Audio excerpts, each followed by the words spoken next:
이튿날 시돈에 대니 율리오가 바울을 친절히 대하여 친구들에게 가서 대접받기를 허락하더니 또 거기서 우리가 떠나가다가 맞바람을 피하여 구브로 해안을 의지하고 항해하여 길리기아와 밤빌리아 바다를 건너 루기아의 무라시에 이르러 거기서 백부장이 이달리아로 가려 하는 알렉산드리아 배를 만나 우리를 오르게 하니 배가 더디가 여러 날 만에 간신히 니도 맞은편에 이르러 풍세가 더 허락하지 아니하므로 살모네 앞을 지나 그레데 해안을 바람막이로 항해하여 간신히 그 연안을 지나 미항이라는 곳에 이르니 라세아 시에서 가깝더라. 아멘. 자, 오늘 말씀의 제목은 작정되고 맡겨진 인생, 이런 제목으로 말씀을 좀 나눠보겠습니다. 작정되고 맡겨진 인생. 자, 제목은 1절에서 좀 땄습니다. 자, 1절에 보면 우리가 읽지는 않았지만 우리가 배를 타고 이달리아에 가기로 작정되매 이렇게 되어 있고요. 바울과 다른 죄수 몇 사람을 아구스도대의 백부장 율리오라는 사람에게 맡기니 이렇게 되어 있습니다. 작정되고 맡겨진 인생. 다시 말하면 능동적인 인생이 아니라 수동적인 인생, 주도적인 인생이 아니라 피동적인 인생에 대하여 우리가 한번 좀 생각해 볼까 합니다. 여러분, 누구나 다 마찬가지지만 내가 내 삶을 내가 주도적으로 살고 싶어 하지 누군가의 짜놓은 계획에 따라서 살고 싶어하는 사람이 얼마나 있겠습니까? 자기도 꿈이 있고 하고 싶은 비전이 있기 때문에 내가 능동적으로 내 인생을 살고 싶어 하지 누군가에 의하여 나는 아무런 자유가 없이 그렇게 살아가기를 원하는 사람은 한 사람도 없습니다.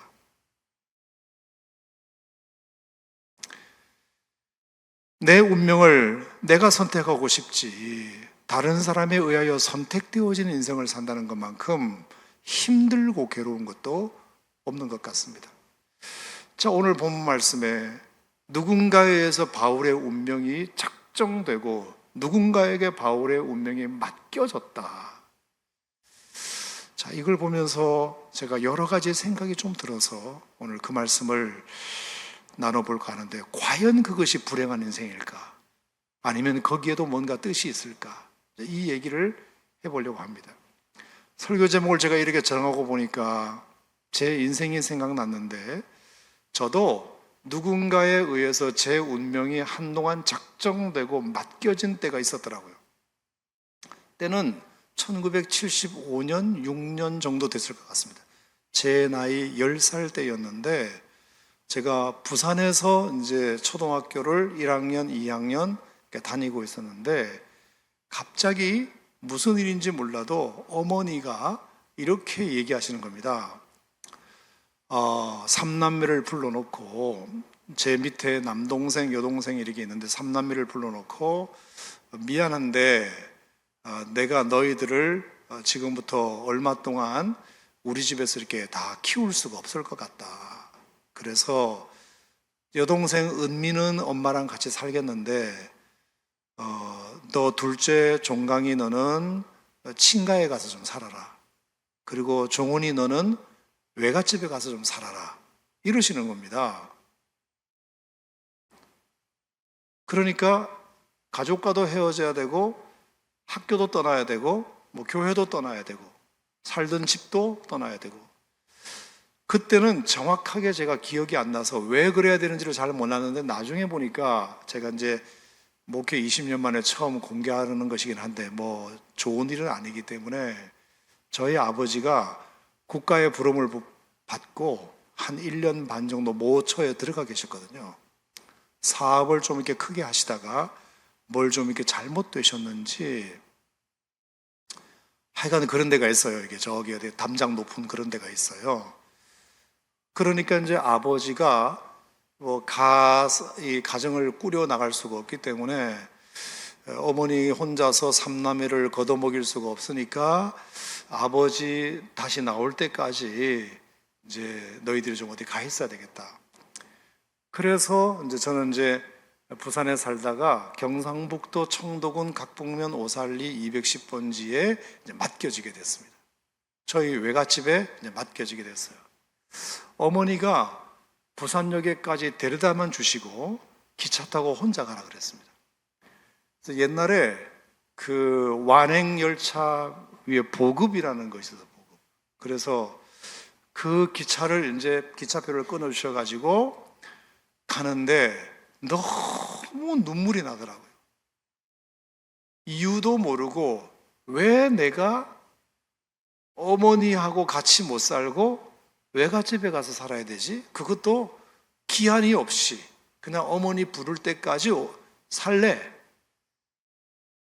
제가 뭐 외할아버지, 외할머니나 외삼촌이나 이모를 싫어하는 건 아니지만 어쨌든 간에 거기는 명절 때 잠깐 다녀오는 곳이지 사는 곳은 아니잖아요. 그래서 부산역에서 출발해가지고 부산 진역, 뭐 구포, 사상, 물금, 원동 뭐 이래가지고 그래서 이제 청도라는 역에 도착해가지고 청도역에 내렸더니 이제 삼촌이 이제 기다리고 있어가지고 그래서 이제 버스를 타고 이제 외갓집에 갔습니다. 그때가 저 초등학교 2학년이었는데 누군가에게 이제 맡겨진 인생을 정처 없이 기한 없이 이제 살게 되고 어머니에 의해서 내가 그렇게 살기로 작정된 거잖아요. 내 선택에 의해서가 아니라 어머니의 선택과 가정 형편에 의해서 그렇게 될 수밖에 없는 상황이었어요.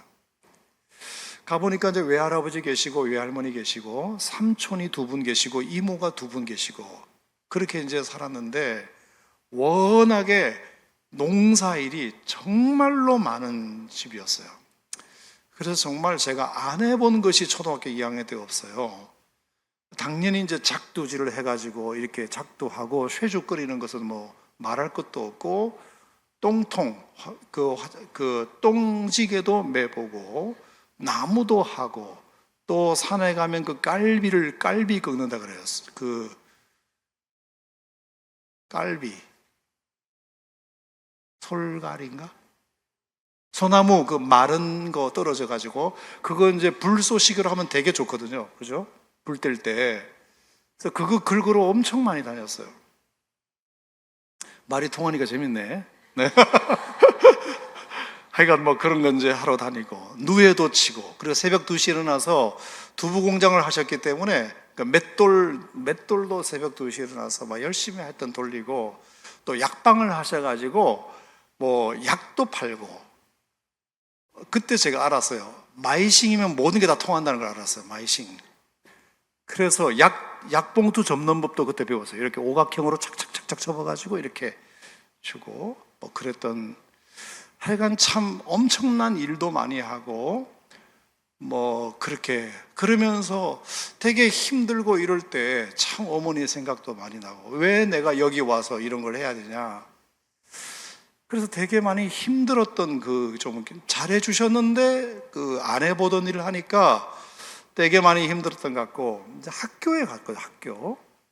학교에 갔더니 이제 덕산국민학교예요. 덕산국민학교인데 각북면에 있는 이제 덕산국민학교인데 2학년 막 입학하자마자 조금 3월달 후반부, 3월달 요때 이제 갔거든요. 막 새 학년 시작하자마자 이미 좀 몇 주는 지났어요. 근데 이제 첫 수업 시간에 딱 갔더니 국어 시간이었는데 선생님이 오늘 부산에서 전학 온 학생 책을 읽어보라는 거예요. 자, 그 전에 학생들이 이렇게 책을 읽는데 뭐 미안합니다. 제가 덕산국민을 무시해서가 아니라 참 좋은 학교예요. 근데 초등학교 2학년인데 글을 아는 아이들이 거의 없더라고요. 국어책을 못 읽어. 국어책을 다 더듬더듬거리고 저는 4살 때 한글을 뗐거든요. 이래봬도 알아주시기 바랍니다. 그래서 책 읽는 건 사실 굉장히 우스워요. 그래서 제가 오늘 부산에서 전학 온 학생 책 좀 읽어보라 그랬는데 얼마나 제가 유창하게 읽었겠습니까? 믿어주시길 바랍니다. 읽고 났더니 선생님이 눈이 둥그레져 가지고 수업 끝나고 나무래. 그래서 교무실에 갔더니 오늘부터 반장하래. 반장. 그래서 저는 처음이자 마지막으로 반장이라는 걸 한번 해봤는데, 저는 선생님이 하라니까 당연히 그냥 하나보다 생각했거든요. 나중에 알고 봤더니 이미 반정 내정자가 있었다네. 이종호라고. 그때부터 이 종호가 나를 갈구기 시작하는데 1년 내내 시달렸습니다. 굴러온 돌이 박힌 돌을 빼낸 거잖아요. 그러니까 그 친구 입장에서 보면은 굉장히 화가 날 만하죠. 그래서 엄청나게 걔한테 시달렸어요. 걔는 걔는 하여튼 저기 오리인가 어디 살았는데, 그래서 학교 끝나고 이렇게 집에 가다 보면 딱 기다렸다가 나를 때리고 도망가고, 그래서 너무 힘들었어요. 너무 힘들었어요. 근데 게다가 이제 부반장 정혜가 있어서, 정혜 다 나온다. 정혜 나오면 그 정혜가 그래도 나의 위로자가 되었어요. 그래도 뭐 이렇게 참 열심히 하자고. 그랬더니 그 종호가 정혜를 좋아했나 봐. 근데 이제 반장이 지가 아니고 내가 되는 바람에 이제 여자친구 뺏겼다는 것 때문에 또 막 힘들게 하고. 그 담배집 아가씨였는데 아주. 하여튼 그래서 참 힘들게 1년을 이렇게 참 보냈던 기억이 그렇게 납니다. 내가 이 얘기를 요즘 왜 하고 있는 거죠? 그렇구나. 누군가에 의해서 착정되고 맡겨진 인생을 산다는 것은 어쨌든 피곤하고 힘든 일입니다. 얼마나 보고 싶었는지 모르고요. 얼마나 힘들었는지 몰라요. 그런데 참 재밌는 것은 저희 외할아버지가 경상북도 청도군 각부면 오살리라 그러잖아요. 오살리. 그런데 저희 외할아버지가 굉장히 믿음이 돈독하셔가지고 큰 밭이 있었는데, 거기다가 다니던 교회에서 이렇게 잠깐 무슨 일이 있으니 나오셔가 건물 하나 지으셨어요. 건물 하나 짓고, 교회 건물 하나 짓고, 벌써 이모들 둘이 있지, 외삼촌이 있지, 그리고 또 이렇게 저 있지, 또 이렇게 또 옆에 또 그 외할아버지 할머니 친한분들이 있지, 이래가지고 한 10여 명 정도 교회가 되니까 교회를 개척을 하신 거예요. 그래서 그 교회를 다니면서 이제 예배도 드리고 또 가정 예배도 드리고 그렇게 했어요. 그게 이제 오산교회였어요. 오산교회. 그래서 가정 예배를 이렇게 얼마 만에 드리면, 저희 이제 멕시코 선교사님이신 이제 삼촌이 돌아가면서 이제 기도를 시키는데 꼭 나보고는 교회를 위한 기도를 나한테 맡겼어요. 오산교회를 위해서 종훈이가 기도하겠다 이래가지고, 나라와 민족을 위해서 누가 기도하고 교회를 위해서는 나보고 기도하라는 거예요. 그래서 초등학교 2학년 때 옛날에 한번 제가 녹음한 거 들려드렸죠. 막 그거예요. 그래서 열심히 기도를 했는데 세상에 내가 오산침례교회 오게 될 줄이야 어떻게 알았겠어요. 어떻게. 그 오산교회가 이 오산교회는 아니지만 어쨌든 간에 벌써부터 저는 초등학교 2학년 때부터 오산교회를 위해서 기도를 했다는 거. 자, 등등. 자, 무슨 얘기を드리고 싶으냐면, 하나님께서 어쨌든 나에게 수동적으로 피동적으로 경험하게 하는 어떤 경험이, 우리는 내가 선택한 일이 아니기 때문에 정말 힘들고 어렵고 외롭고 고달픈 수 있지만, 어쨌든 그 경험도 하나님이 내게 허락하신 경험이라고 생각하고 믿음으로 그 길을 뚜벅뚜벅 걸으면 뭔가 거기에도 하나님께서 하시고자 하시는 일이 있고 의미가 있고 목적이 있고 가치가 있다. 자, 그 이야기를 오늘 여러분과 좀 함께 나눠보고자 하는 것입니다. 하물며 여러분 바울이겠습니까? 자, 바울은 로마로 가기를 원하기는 했습니다. 원하기는 했어요. 베스토 총독에게 신문을 받으면서 나는 로마에 상소하겠다 이러는 바람에 로마의 졸지에 가게 된 것입니다. 그래서 그의 로마행은 어떤 면에서는 피동적이라기보다 자기가 그렇게 가기로 원해서 가게 된 것이라고 말할 수는 있습니다. 하지만 당장 바울이 가는 것은 원하지 않았던 것 같습니다. 왜냐하면 바울도 어느 정도 지식이 많은 사람이기 때문에, 자, 그때가 하필이면 언제였느냐 하면은 9절에 보십시오. 9절에 보면 여러 날이 걸려 금식하는 절기가 이미 지났으므로 항의하기가 위태한지라, 이렇게 되어 있습니다. 자, 지중해 바다가 금식하는 절기라고 하는 것은 보통 한 9월에서 10월 정도에 있었다고 되어 있는데요. 자, 보통 지중해는 옛날부터 9월이 딱 시작되면 이제 항해주의 기간이 시작됩니다. 항해하는 걸 굉장히 주의해라. 그리고 11월부터는 아예 2월 달까지는 항해 금지, 이렇게 되어 있습니다. 너무나 북서풍이 심하기 때문에, 그래서 배가 까딱하면 다 이렇게 침몰될 수 있으므로 9월 달부터는 이제 항해가 위험해지는 시기가 시작되었다고 볼 수 있습니다. 자, 바울이 그것을 모를 리가 없기 때문에, 자, 자기가 가이사에 상소해서 로마로 가는 것을 원하기는 했으나 지금 당장 가자는 것이 아닌데, 이 베스도 총독이 지금 당장 가라고 내보낸 것입니다. 자기가 원하지는 않았어요. 틀림없이 가면 배가 이렇게 몇 시간 만에 가는 것도 아니고 며칠 만에 가는 것도 아니고, 그 통통 배가 가다 보면 한 달이 걸릴 수도 있고 두 달이 걸릴 수도 있으면 틀림없이 큰 파도를 만나게 돼가지고 바다가 위험해질 텐데, 겨울을 지나고 봄에 가는 것이 충분히 낫다고 생각했을 가능성이 있습니다. 그런데 바울은 로마로 가기를 원한 것은 자기가 원한 거지만 시기는 자기가 원한 것이 아니었습니다. 그런데 27장 1절에 우리가 배를 타려고 이달리아에 가기로 작정되매, 이 베스도 총독에 의해서 이달리아로 지금 당장 배를 타고 가라는 것입니다. 그래서 왜 그런가 봤더니 바로 27장 1절에 이런 표현이 나와요. 바울과 다른 죄수 몇 사람을 아구스도대의 백부장 율리오라는 사람에게 맡기니, 이렇게 되어 있습니다. 자, 이게 보면 다른 죄수들 몇 사람이 함께 바울과 같이 가게 되었다는 뜻인데요. 자, 이 다른 죄수가 뭐냐 하면 이미 로마인이 아닌 사람들 중에서 유대인이었겠죠. 사형 선고가 이미 내려진 사람들입니다. 사형 선고가 내려진 사람들. 바울은 미결수 상태여서 재판을 로마에 가서 로마인이기 때문에 받아야 되지만, 다른 죄수 이 사람들은 이제 이미 사형이 언도되어서 집행만 남겨놓고 있는 사람들을 말합니다. 자, 그러니까 사형수들을 빨리 로마에 지금 보낼 상황이 된 겁니다. 로마 정부에서는 계속해서 왜 사형수 안 보내느냐고 지금 닥달을 하고 있는 상황이었습니다. 자, 왜 그러면 로마에서는 사형수들을 보내라고 말했느냐? 여러분, 영화에서도 많이 보셨죠? 로마에 보면 콜로세움이라고 있어가지고 원형 경기장이 있습니다. 그 원형 경기장에서 수많은 사람들이 모여가지고 검투사들의 검투를 보는데, 그 검투사들의 희생양이 필요합니다. 그 검투사와 싸워 이겨가지고 피를 흘리면서 거기서 죽으면 검투사는 막 이러고 또 한 사람은 죽고 그러는데, 선량한 로마인을 거기다 갖다 대고 만약에 하면 로마인 사람들에게 굉장히 데모가 일어나기 때문에 이방인들 중에서 못된 죄를 지어가지고 이미 사형이 언도된 사람들을 집행하지 말고 로마로 빨리 호송해라. 그러면 이런 사람들을 검투사와 대결을 벌이기 위해서 희생양으로 삼는 것입니다.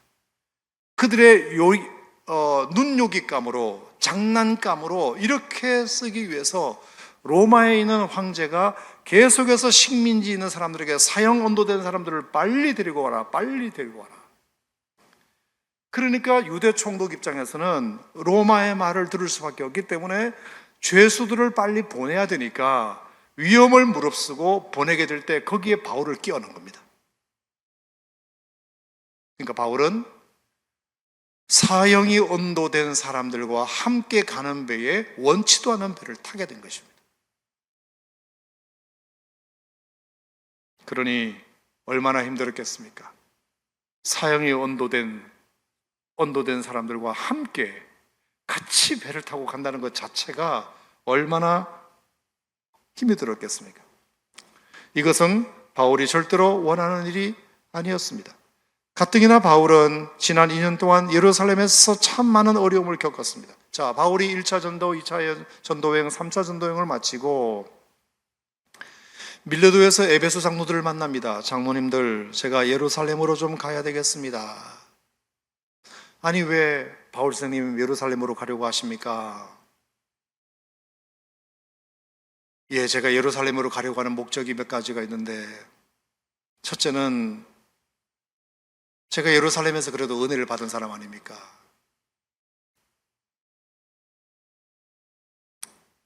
구보로에서 건너와가지고 내가 참 많은 은혜를 내가 받은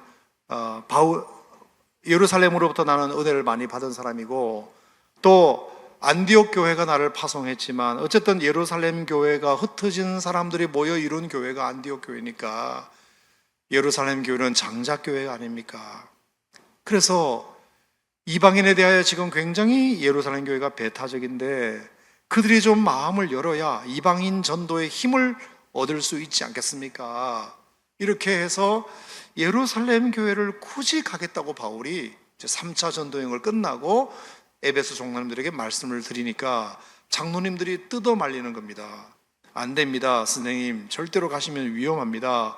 우리가 듣자 하니 최신 소식통에 의하면 지금 바울 선생님이 오기만 해봐라, 그러면 내가 저를 죽여버리리라 라고 벼르고 있는 사람들이 많이 있다고 합니다.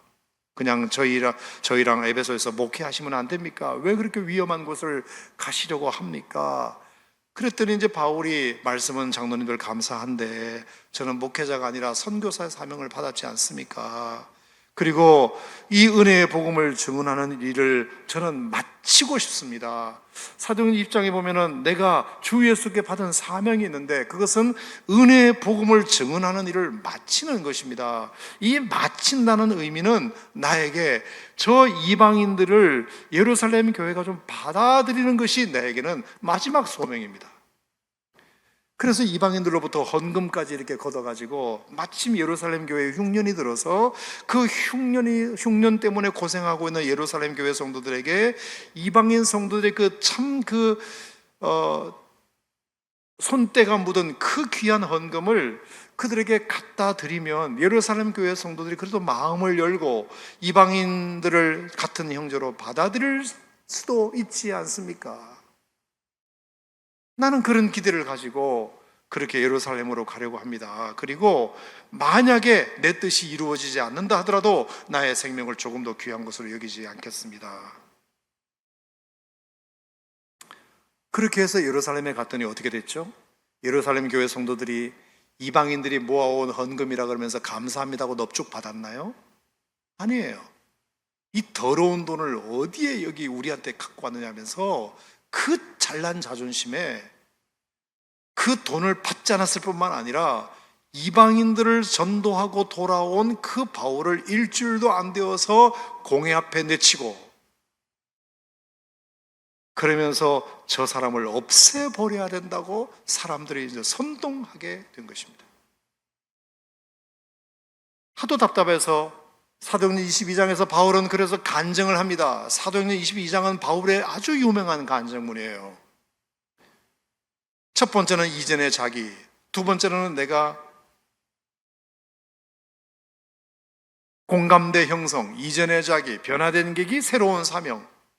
아주 간증의 그 구조를 철두철미하게 지키면서 첫 번째 공감대 형성을 합니다. 그래서 그는 로마 말도 할 수 있고 이방인 말도 할 수 있지만 히브리 말로 간증을 했습니다. 22장 1절에 보면 히브리 말로 그가 했다고 되어 있어요. 공감대를 형성해야 되니까. 안 그래도 이방인들을 싫어하는데 이방인 말로 하는 것보다 히브리 말로 하는 것이 좋으니까 히브리 말로 하면서 나는 가말리엘 출신입니다. 나도 가말리엘 선생님에서 배웠습니다. 여러분도 아시지 않습니까? 내가 얼마나 가말리엘 선생님의 밑에서 얼마나 열심히 배운 사람입니까? 그래서 저도 여러분과 똑같이 저 예수를 믿는 사람을 잡아 가두기 위해서 내가 얼마나 열심을 내었는지 모릅니다. 여러분 아시는 대로 예수는 유대인들이 죽였습니다. 그들이 죽인 예수를 믿으라고 하니 그것은 자기 부정이 되는 거니까 믿을 수가 없는 겁니다. 자기 민족이 죽인 예수를 또 갑자기 믿어야 된다는 것은 말이 안 되기 때문입니다. 그러면 자기들이 옛날에 예수를 죽인 것은 잘못한 일이 되기 때문입니다. 이거는 용납할 수 없는 일이기 때문에 나도 그렇게 생각해서 예수 믿는 사람들을 잡아가두기 위해서 혈안이 되어 심지어 다메섹까지 가려 했던 사람이었습니다. 그런데 내가 다메섹의 근처까지 갔을 때 강렬한 빛 가운데 내 눈이 멀었고 강렬한 음성이 하늘에서 들렸는데 사울아 사울아, 직접 제가 그 음성을 들었습니다. 누구냐고 물었더니 나는 네가 박해하는 예수라는 음성이 나에게 들렸습니다. 저는 정말 깜짝 놀랐습니다. 나는 지금까지 교회를 박해한 적은 있어도 예수님을 만나본 적도 없는데 내가 어떻게 예수를 박해했다는 말입니까? 했더니 교회를 박해하는 것이 곧 예수님을 박해하는 것이라는 사실을 깨닫게 되고 너무나 회개가 되면서 그러면 내가 주님 무엇을 하리이까 했더니 예수님께서 말씀하시기를 다메섹에 가서 아나니아라는 선지자를 만나서 안수를 받고 내가 너를 이방인의 사도로 세우려고 한다. 그래서 그 사명을 붙들고 정말 부인할 수 없는 그 한거불능의 상태에서 주님의 소명을 받고 나는 그때부터 이제 이방인을 전도하는 것이 그리스도의 복음을 그리스도의 뜻이구나 라고 생각하고 안디옥 교회에서 안수를 받고 그래서 1차, 2차, 3차 전도용을 통해서 이방인들에게 복음을 증거하게 되었습니다. 이 이야기를 쭉 하면서 그러므로 이것은 하나님의 뜻이므로 예루살렘 교회들이여 당신들도 저 이방인들을 같은 형제 자매로 맞아들이는 것이 옳은 줄로 아래요. 그렇게 최선을 다해서 간증을 했음에도 불구하고 22장 22절에 뭐라고 그랬죠? 붙들어 없이 하자. 저놈을 붙들어 없이 하자. 23장 2절에 보면 아나니아라는 사람이 그 입을 치라 이렇게 말할 정도로 얼마나 많은 저항이 있었는지 모릅니다. 그래서 벨릭스 총독에게 베스도 총독에게 아그리빠 왕을 거치면서 2년이나 신문을 당하고 원하지 않는 세월을 2년 3년 바울은 이제 보내게 됩니다. 자, 이렇게 바울은 정말로 어지간히 자신의 원하는 대로 삶을 살다가 예수님을 만난 이후부터 정말 자기가 원하는 삶이 아니라 원치 않는 삶, 누군가에 의해서 작정되어지고 누군가에 의해서 맡겨진 인생을 바울은 살게 됩니다. 여러분 아신 대로 다메섹에서 예수님을 만난 이후로 그가 그 전도의 열정을 가지고 다메섹에서 복음을 증거하려고 하다가 유대인들에게 저항을 받고 예루살렘에 가서 또 복음을 전하려고 했는데 저항을 받아서 결국에 바울은 원치도 않게 아라비아 사막에서 3년, 고향 다소에서 10년이라는 13년의 세월을 허비하기도 합니다. 절대로 그것은 자기가 원하는 것이 아니었습니다. 수동적으로 피동적으로 어쩔 수 없는 박해 세력에 의하여 13년의 세월을 그냥 허비하게 됩니다.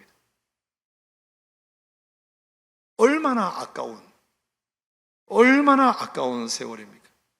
2차 전도행 때도 마찬가지입니다. 사도 바울은 2차 전도행을 가는데 1차 전도행지를 다 돌아보고 나서 이제 비시디아 안디옥에서 어디로 갈까 고민하다가 내가 저 아시아의 핵심 도시인 에베소에 가서 복음을 전해야 되겠다. 나는 그런 열망을 가지고 에베소로 가기로 했지만 성령께서 허락하지 아니하시고 어떻게 드로아로 밀고 가시더니 그 드로아에서 밤에 환상을 보게 하셔서 저 유럽 땅에서 마게도냐 사람이 꿈에 나타나가지고 건너와서 우리를 도우라. 그래서 그 성령의 음성에 의하여 내가 원하는 것은 에베소였지만 원하지 않는 유럽 땅으로 가게 됩니다. 바울의 모든 전도 여행과 그의 인생은 다 그런 식으로 점철되어 온 일들이었어요. 고린도후서 11장에 보면 바울은 심지어 이런 말들까지 했습니다. 내가 수고를 넘치도록 하고 옥에 갇히기도 더 많이 하고 매도 수없이 맞고 여러 번 죽을 뻔하였으니 유대인들에게 40에서 하나 감한 매를 5번 맞고. 자, 여러분, 그 어느 것 하나가 자기가 원해서 된 것이 있겠습니까? 매 맞는 것이 자기가 원해서 된 것이었겠습니까? 여러 번 죽을 뻔한 것이 자기가 원해서 된 것이었겠습니까? 40에서 하나 감한 매를 5번 맞은 것이 자기가 원해서 된 것이었겠습니까?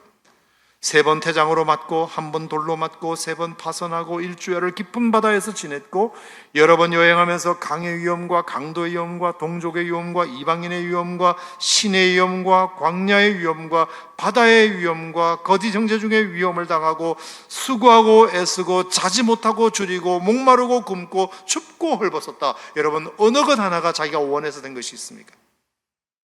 자기가 원하지 않았지만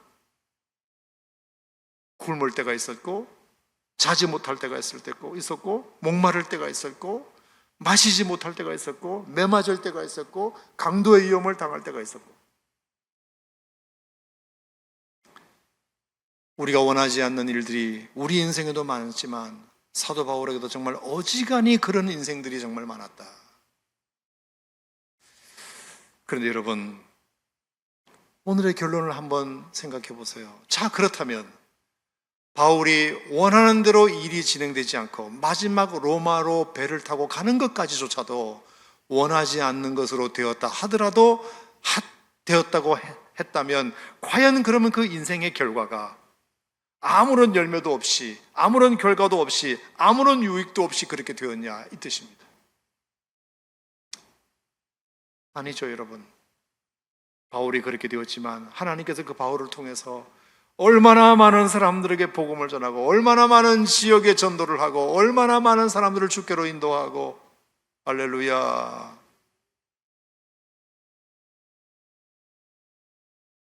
자신의 그 수동적이고 피동적인 삶, 누군가에 작정되어지고 내가 원하지 않고 구속되어진 그런 삶을 통해서, 심지어 바울은 로마에 가서 가택연금 2년 3년을 보내는 동안도 마찬가지, 내가 자유롭지 못하니까, 내가 출입을 할 수 없으니까 사람들이 오히려 찾아와서 복음을 전하게 되는,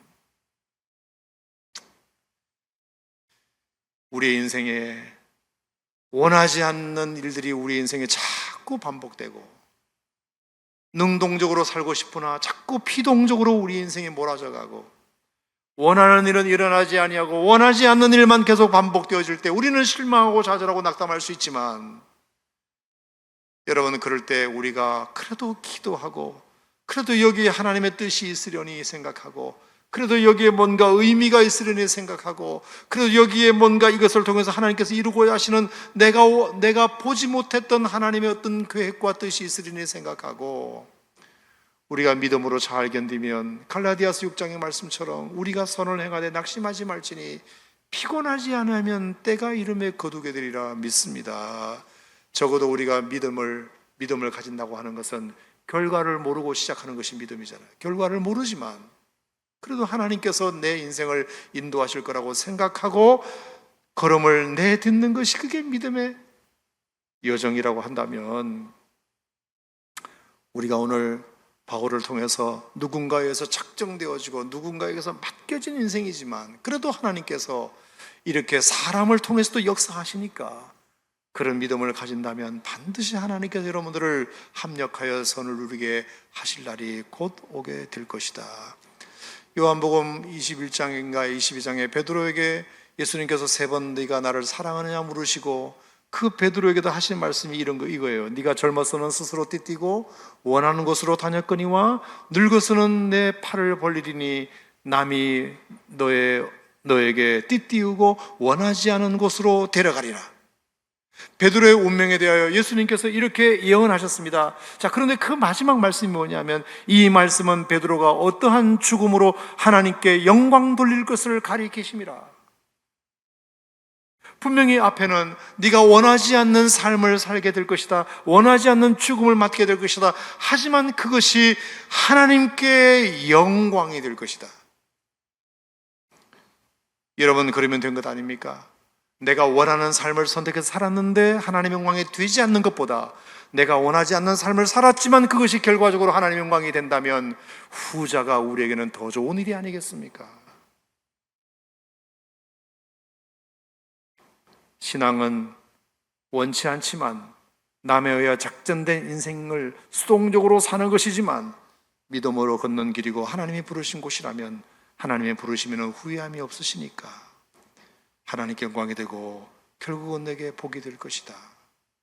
이 믿음을 여러분에게 꼭 전하고 싶습니다. 자, 오늘 본문 말씀을 이제 결론을 내리겠는데요. 자, 지도 한 장을 한번 잠깐 보여주시겠어요? 지도. 자, 바울의 이제 이 로마 여행인데요.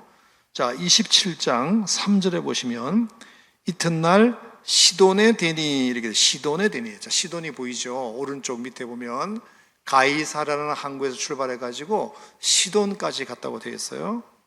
자, 그 다음에 율리오가 바울을 친절히 대하여 친구들에게 가서 대접받기를 허락하더니, 자, 시돈에 됐다. 자, 누군가 원하지 않는 이제 항해를 시작했는데 첫 기항지가 시돈이었습니다. 근데 그 시돈에서 하나님이 어떤 위로를 주셨느냐 하면은 율리오가 바울을 친절히 대하여 친구들에게 가서 대접받기를 허락했다. 자, 이 시돈은 이세벨의 고향이기 때문에 굉장히 사악한 도시이긴 하지만 이 시돈에 바울의 친구들이 있었던 것 같습니다. 스데반 집사님의 순교로 말미암아 흩어진 유대인들이 시돈에서도 정착을 해서 그들이 예수 믿는 어떤 무리들을 이렇게 있었는데 누구도 찾아가 주지 않는 그런 위로자가 없었다가 바울이 죄수로 끌려가는 가운데 어떻게 율리오가 시돈의 항구에 잠깐 접안을 했는데 바울에게 친절을 베풀어서 친구 좀 만나고 허락하는 바람에 그 시돈에서 숨죽이고 예수 믿고 신앙을 지켜가던 사람들에게 위로와 격려의 시간을 갖게 되었다. 여러분, 이것은 우리가 피동적으로 수동적으로 누군가에서 작정되어지고 선택된 인생을 살지만 내가 원하지 않는 것이지만 믿음으로 가다 보면 거기에 뭔가 또 할 일이 있고 위로할 일이 있고 격려할 일이 있다는 것을 저는 많이 느껴요. 아, 하나님이 나를 이래서 보내셨구나. 그러니까 시돈에 살고 있는 성도들 입장에서 보면 바울이 비록 죄수의 몸으로 시돈에 잠깐 기항을 했지만 시돈에서 숨죽이며 믿음 생활을 하고 있는 그들에게는 바울이 와준 것이 그렇게 격려가 되었을 것입니다. 힘이 되었을 것이에요. 하나님이 바울 선생님을 로마로 이렇게 죄수의 몸으로 끌려가게 하셔서 저희들에게까지 이렇게 위로와 격려를 하실 수 있도록 하나님이 배려하셨군요 라고 고백했을 것 아닙니까? 뿐만 아닙니다.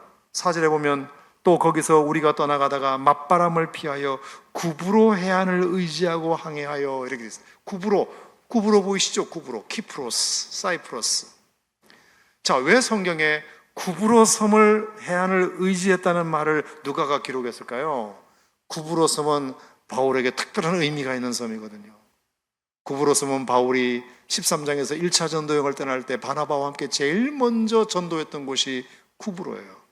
거기에 서기오 바울이라는 유명한 총독을 전도해서 그 서기오 바울 때문에 그가 비시디아 안디옥을 가게 되었거든요. 비시디아 안디옥은 서기오 바울의 고향으로 알려져 있기 때문에 서기오 바울이 자기가 바울에게 전도를 받고 너무 고마워서 그래서 다음 여정이 어떻게 되었냐고 물게 되었고 다음 여정 없다고 그랬더니 그러면 내 고향이 비시디아 안디옥인데 거기 가서 복음을 전해줄 수 있느냐. 그래서 바울이 구브로 섬을 떠나서 밤빌리아 버가를 떠나서 비시디아 안디옥을 가는 바람에 아나톨리아만도 그리스도가 복음화될 수 있었어요. 남다른 애정이 있어요. 그리고 이 구브로 섬에 또 누가 살고 있느냐? 바나바가 지금 살고 있어요. 한때 자신의 동력자.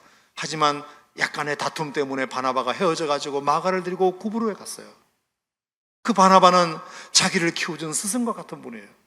구브로 해안을 지나가며 바나바를 생각했을 거 아닙니까? 그래, 오늘 내가 지금까지 나의 나 된 것은 하나님의 은혜지만 둘째는 바나바 스님이 계셨기 때문이지. 그 멀리 구브로 섬을 바라보면서 바나바 스님 잘 계실까?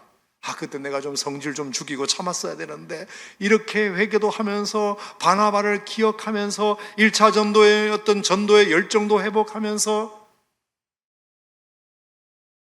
비록 내가 지금 다른 죄수들과 함께 끌려가는 여정이지만 하나님께서 시돈에 머물게 함으로 그 시돈에서 숨죽이고 신앙생활하고 있는 그들을 위로하게 하시는 사역을 하시고 구브로 해안을 슬쩍 지나가게 하시면서 바울의 1차 전도행도 떠오르게 하시고 자기를 참으로 믿어주고 사랑해주고 키워줬던 바나바 선생님도 잊었던 바나바도 떠오르게 하시고 그 다음에 길리기아와 밤빌리아를 바다를 건너 이렇게 돼요. 길리기아와 밤빌리아 바다. 자, 길리기아와 밤빌리아 바다. 길리기아는 자기의 고향 다소가 있는 곳이에요. 멀리서 바라보면서 저기가 내가 태어난 고향이지. 그리고 저 다소에서 내가 10년 동안 숨죽여 살면서 내가 하나님을 많이 묵상했던 곳이었지. 그래, 저 10년의 세월이 절대로 나에게는 허송 세월이 아니었어. 그래, 지금 내가 가고 있는 이 배 타고 가는 여정도 뭔가 나는 뜻을 할 수는 없지만, 내가 원하지 않았지만, 나는 이 겨울이 지나고 봄에 가기를 원했지만, 저 죄수들 사형수 때문에 내가 어차피 그냥 도매급으로 끌려가는 상황이 되었지만, 그래도 하나님의 뭔가 뜻이 있을 거야. 그 멀리 다소를 보면서 그런 생각을 했을 거 아니에요. 밤빌리아도 마찬가지요. 밤빌리아에는 버가라는 항구가 있습니다. 그 버가라는 항구는 구브로 섬에서 아나톨리아 반도를 전도하기 위해서 도착했던 항구예요. 얼마나 그때 꿈이 있었나. 근데 그 밤빌리아에서 누가 돌아갔죠? 마가가 돌아갔잖아요. 마가를 생각하는 겁니다. 마가. 그때 내가 그 마가가 돌아갔는데 아마 분명히 뭔가 사정이 있었을 텐데, 나는 마가를 너무 불성실하다고 싫어해서 그 마가를 인간 취급하지 않고 제자 취급하지 않아서 그랬는데, 그 마가는 지금 어떻게 살고 있을까? 어디서 뭘 하고 있을까? 그때 내가 좀 참았어야 되는데, 좀 기다려줬어야 되는데. 자기가 살아온 모든 인생의 여정에 잘한 일은 잘한 대로, 못한 일은 못한 대로, 남에 의해서 끌려가는 그 항해 여정을 통해서 구브로 섬을 지나가며 길리기아를 바라보며 밤빌리아를 바라보며 그 많은 생각들을 떠올렸을 거란 말입니다.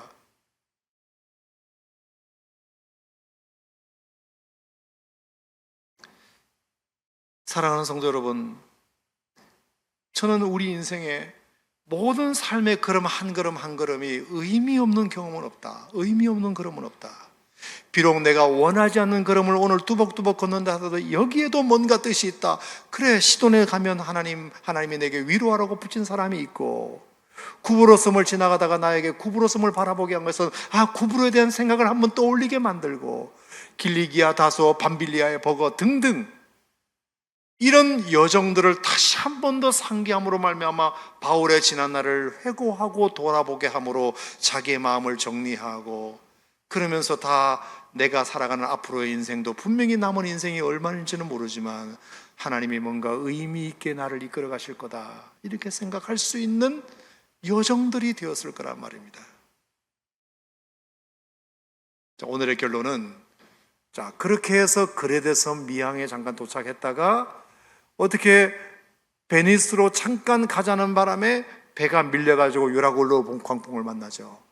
그래서 도착한 곳이 멜리데 섬이라는 것인데요, 이 멜리데 섬은 오늘날의 몰타 공화국이에요. 몰타 공화국은 가보면 바울 기념교회가 있고요, 바울 해안이 있고요, 완전히 바울 섬이에요. 멜리데 섬은. 그 몰타 공화국은 3분의 2가 크리스찬이에요. 지금도 3분의 2. 바울이 잠깐 들렸다는 그 이유 하나만으로 하나님께서 몰타 공화국을 복음화시켰습니다.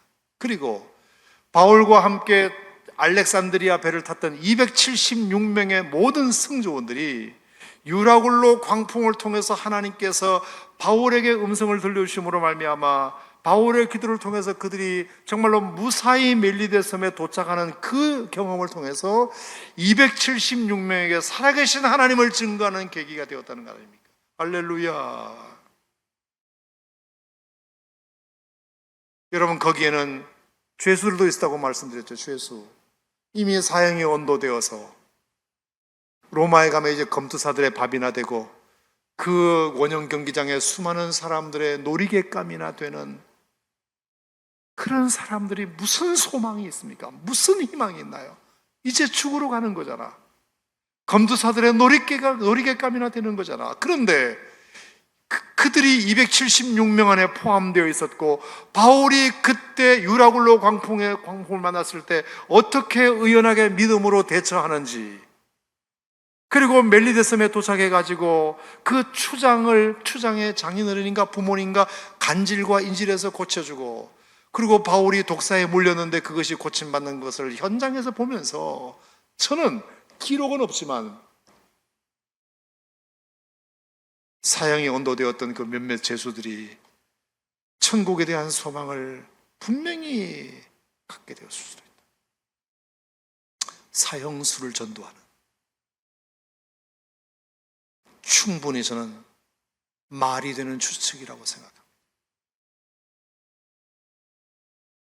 여러분, 도무지 이해할 수 없는 우리의 삶의 여정, 능동적으로 살고 싶으나 수동적으로 누군가에 끌려만 살아야 하는 인생, 나의 선택보다 누군가의 선택에 의해서 내 인생이 좌우되는 것이 힘들고 불편하고 어렵고 고달플 수는 있으나 그것 또한 하나님이 그 사람을 통해서 내게 허락하신 믿음의 여정, 뭔가 의미가 있고 가치가 있는 여정이라고 받아들이고 우리가 그것을 믿음으로 잘 수용하고 인내하고 걸어가면 하나님께서 그것을 통해서도 뭔가 하실 일이 있을 것이다. 오히려 내가 선택해서 한 여정보다 내가 선택하지 않은 그 여정 속에 하나님의 영광이 더 크게 드러날 일도 있을 것이다. 여러분, 이것이 우리가 걸어가야 할 믿음의 여정의 가치라고 생각하는데 동의하시면 아멘 하시기 바랍니다. 그래서 송경민 목사님이 지은 노래 가운데 하나님의 부르심에는 뭐가 없다? 후회하심이 없다. 내가 이 자리에 선 것도 주님의 부르심이라. 하나님의 부르심에는 결코 실수가 없다. 나를 부르신 하나님의 신실하심을 믿자. 작은 나를 부르신 뜻을 나는 알 수 없지만 오직 감사와 순종으로 주의 길을 가리라. 때론 내가 연약해져도 주님 날 도우시니 주님의 놀라운 그 계획을 나는 믿으며 살리. 날 부르신 뜻 내 생각보다 크고 날 향한 계획 나의 지혜로 측량 못하나 가장 좋은 길로, 가장 완전한 길로 오늘도 날 이끄심 믿네. 여러분, 이 고백이 여러분은 평생 주님 부르시는 그날까지 내가 수동적으로 피동적으로 누군가에 의해서 억지로 구동되는 삶을 살고 있다 하더라도 여러분의 태도와 믿음의 자세가 분명하면 하나님이 그것을 통해서도, 그 실패를 통해서도, 잘못 가고 있는 것처럼 보이는 그 길을 통해서도 하나님은 위로가 필요한 자에게 위로해 주시고 격려해 주실 것이고 뭔가 하나님의 영광을 드러낼 만한 아름다운 것들을 여러분의 인생 속에 준비해 주실 줄 믿습니다.